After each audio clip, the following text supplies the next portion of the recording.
ക്ഷീരമേഖലയുടെ വളർച്ചയ്ക്ക് കേരള ബാങ്കിന്റെ ക്ഷീരമിത്ര വായ്പാ മേള ഇടപാടുകാരുടെ സംഗമവും സംഘടിപ്പിച്ചു. This news is brought to you by Padinjath golden diamonds, Cherupuzha, Alakode, Padiyottuchal. ക്ഷീരമേഖലയുടെ വളർച്ച ലക്ഷ്യമിട്ട് കേരള ബാങ്ക് ആവിഷ്കരിച്ച ക്ഷീരമിത്ര വായ്പയുടെ വിതരണവുമായി ബന്ധപ്പെട്ട് കേരള ബാങ്ക് ചെറുപുഴ ശാഖയുടെ നേതൃത്വത്തിൽ വായ്പാ മേളയും ഇടപാടുകാരുടെ സംഗമ പരിപാടിയും സംഘടിപ്പിച്ചു. പാടിയൊട്ടിച്ചാൽ ക്ഷീരസഹകരണ സംഘത്തിന്റെ സഹകരണത്തോടെയാണ് മേള സംഘടിപ്പിച്ചത്. പാടിയൊട്ടിച്ചാൽ ക്ഷീരസഹകരണ സംഘത്തിന് സമീപം നടന്ന സംഗമ പരിപാടി Kerala bank Kannur regional general manager P Manoj ഉദ്ഘാടനം ചെയ്തു.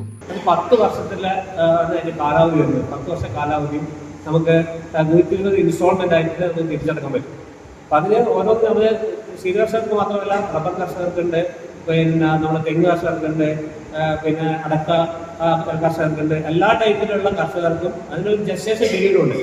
നിങ്ങൾ 2-3 വർഷം നമുക്ക് മൊറോട്ടോറിയം പീരീഡ് ഉണ്ട്. 3 വർഷം കഴിഞ്ഞ് കഴിഞ്ഞാൽ നമുക്ക് തിരിച്ചടക്കേണ്ട ആവശ്യമുണ്ട്. അപ്പം അതുപോലെ ഇൻട്രസ്റ്റ് മാത്രം അടച്ച് മുന്നോട്ട് പോയാൽ മതി. ആ രീതിയിലുള്ള LP അഗ്രി വായ്പ, നമുക്ക് ലോങ് ടേം നമുക്ക് വായ്പയും നിലവിൽ കർഷകർക്കുള്ള വായ്പയുണ്ട്. പിന്നെ നമുക്ക് വരുന്നത് കർഷകരുമായി ബന്ധപ്പെട്ട് ഈ 3 ടൈപ്പ് വായ്പയാണ് ഉള്ളത്. പിന്നെ നമുക്ക് micro processing enterprise micro processing വായ്പയുണ്ട്. മൈക്രോ പ്രോസസിംഗ് വായ്പ എന്ന് പറയുമ്പോൾ PMFME വായ്പയാണ്. PMFME prime minister organisation of small enterprises വായ്പയാണ്. അതിന് സെൻട്രൽ ഗവൺമെന്റ് ഒരു സ്കീമാണ്. അത് നിങ്ങളുണ്ടാക്കുന്ന പ്രൊഡക്റ്റുകളുടെ അതിൻ്റെ ഗ്രേഡിങ് ആൻഡ് സോർട്ടിങ്, പിന്നെ നിങ്ങളിപ്പം അരിപ്പൊടി അല്ലെങ്കിൽ പുത്തുപൊടി ഇതുപോലത്തുള്ള ധാന്യങ്ങൾ പൊടിച്ചുകൊണ്ട് നിങ്ങൾ പാക്ക് ചെയ്ത് വിൽക്കുന്നതിനെല്ലാം നമുക്ക് ഈ ഒരു സ്കീമിൽ വായ്പ നൽകാൻ പറ്റും. അപ്പോൾ അതിൽ 5 ലക്ഷം രൂപ വരെ നമുക്ക് കൊള്ളാറ്റില്ലാതെയാണ് കൊടുക്കുന്നത്. 5 ലക്ഷത്തിന് മുകളിലാണെങ്കിൽ നമുക്ക് സെക്യൂരിറ്റി ആവശ്യമാണ്. അത് സെൻട്രൽ ഗവൺമെന്റിന്റെ പ്രിൻസിപ്പൽ സബ്സിഡി ആയിട്ട് 35% നമുക്ക് പ്രിൻസിപ്പൽ സബ്സിഡി കിട്ടും.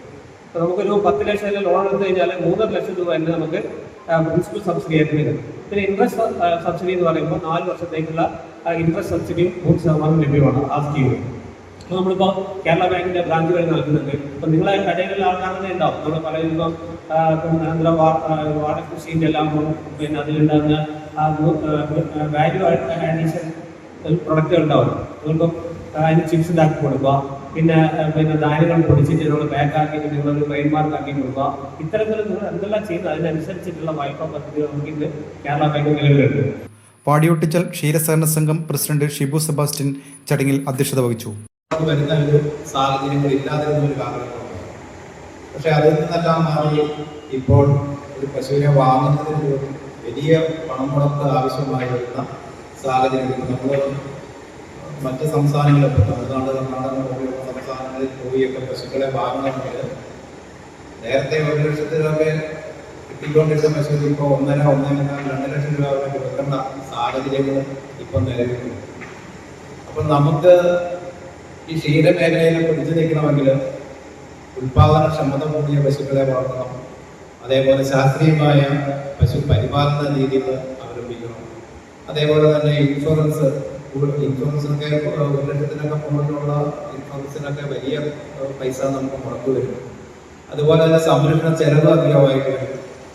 അപ്പോൾ ഇതിനെല്ലാം നമ്മൾ ഈ മിച്ചം വെക്കുന്ന അല്ലെങ്കിൽ നമ്മൾ ബാക്കി വെക്കുന്ന പൈസ കൊണ്ട് നമുക്കിത് ഒന്നും സംഘടിപ്പിക്കാൻ പറ്റാത്ത ഒരു സാഹചര്യം നിലവിൽ.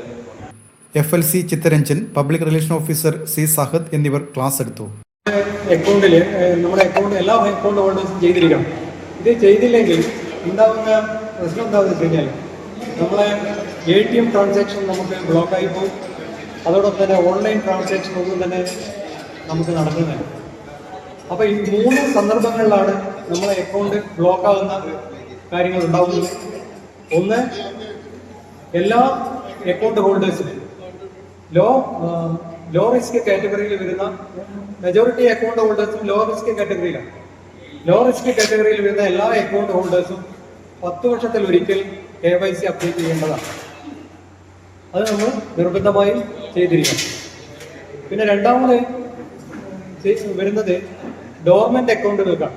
ഡോർമെന്റ് അക്കൗണ്ട് ആക്റ്റീവ് ആകുന്ന സന്ദർഭത്തിലാണ് KYCയുടെ ഒരു പ്രസക്തി വരുന്നത്. എപ്പോഴാണ് നമ്മുടെ അക്കൗണ്ട് ഡോർമെന്റ് ആയി പോകുന്നത് നമുക്ക് എല്ലാവർക്കും അറിയായിരിക്കും. നമ്മളെ അക്കൗണ്ട് 2 വർഷത്തിൽ കൂടുതൽ ഓപ്പറേറ്റ് ചെയ്യാതിരിക്കുമ്പോഴാണ് നമ്മളെ അക്കൗണ്ട് ഡോർമെന്റ് ആയി പോകുന്നത്. 1 വർഷത്തിൽ കൂടുതൽ ഓപ്പറേറ്റ് ചെയ്യാതിരിക്കുമ്പോൾ നമ്മളെ അക്കൗണ്ട് ഇനോപ്പറേറ്റീവായി കാറ്റഗറൈസ് ചെയ്യപ്പെടുകയും 2 വർഷം കഴിയുമ്പോൾ അക്കൗണ്ട് ടെമ്പററി സസ്പെൻഡ് ചെയ്യപ്പെടുകയാണ് ചെയ്യുന്നത്. പിന്നെ മൂന്നാമതൊരു സന്ദർഭം എന്ന് പറയുന്നത് 10 വർഷം വരെ നമ്മൾ അക്കൗണ്ട് ഓപ്പറേറ്റ് ചെയ്യാതിരുന്നാൽ അത് RBIയുടെ ഡെഫ് അക്കൗണ്ടിലേക്ക് ട്രാൻസ്ഫർ ചെയ്യപ്പെടുന്നത്. ഇതും ആക്ടിവേഷൻ ചെയ്യുന്നതിന് വേണ്ടി നമുക്ക് KYC അപ്ഡേഷൻ ചെയ്യേണ്ടതാണ്. ഏരിയ മാനേജർ സാജൻ ഡൊമിനിക്, ക്ഷീരകർഷകരായ സാജു, അബ്ദുള്ള N എന്നിവർ പ്രസംഗിച്ചു. കേരള ബാങ്ക് ചെറുപുഴ ശാഖ മാനേജർ പ്രമോദ് K. കുമാർ സ്വാഗതവും ക്ഷീരസംഘം സെക്രട്ടറി KK ഗിരീഷ് കുമാർ നന്ദിയും പറഞ്ഞു. വ്യാപിച്ചെടുക്കുന്ന ഒരു മേഖലയാണ് ക്ഷീരമേഖല. അതുകൊണ്ട് തന്നെ ഇന്ന് ഈ ഇടപാടുകാരുടെ സംഘടന നമ്മൾ തീരുമാനിച്ചപ്പോൾ തന്നെ അത് നമ്മുടെ ഏരിയയിലുള്ള ഏതെങ്കിലും ഒരു ക്ഷീര വ്യവസായ സംഘവുമായി ബന്ധപ്പെട്ട് ചെയ്യണം തീരുമാനമെടുത്തതും അതുകൊണ്ടാണ്. ഇന്ന് ഈ പാടിയോട്ടിച്ചാൽ ക്ഷീര സംഘത്തെ കൂടാതെ പെരിയാരം ക്ഷീര വ്യവസായ സംഘം, പന്നമ്പയം ക്ഷീര വ്യവസായ സംഘം, അതുപോലെ കടുക്കാട് എന്നീ 4 സംഘങ്ങളെ കൂടി ഉൾപ്പെടുത്തിയാണ് ഈ പരിപാടി ഇന്ന് ഇവിടെ നടത്തിയിട്ടുള്ളത്. നിങ്ങൾ സ്വർണ്ണാഭരണങ്ങൾ വാങ്ങുമ്പോൾ വഞ്ചിതരാകാതിരിക്കാൻ ജാഗ്രത പാലിക്കുക. 2023 ഏപ്രിൽ 1 മുതൽ സ്വർണ്ണ പരിശുദ്ധി ഉറപ്പുവരുത്തുന്നതിന് കേന്ദ്ര ഗവൺമെന്റ് ആഭരണങ്ങളിൽ HUID നിർബന്ധമാക്കിയിരിക്കുന്നു. 100% ആഭരണങ്ങളും HUID മുദ്ര ചെയ്ത മലയോര മേഖലയിലെ ഒരേയൊരു jewellery Padinjath golden diamonds, Cherupuzha, Alakode, Padiyottuchal, wholesale division, Thrissur.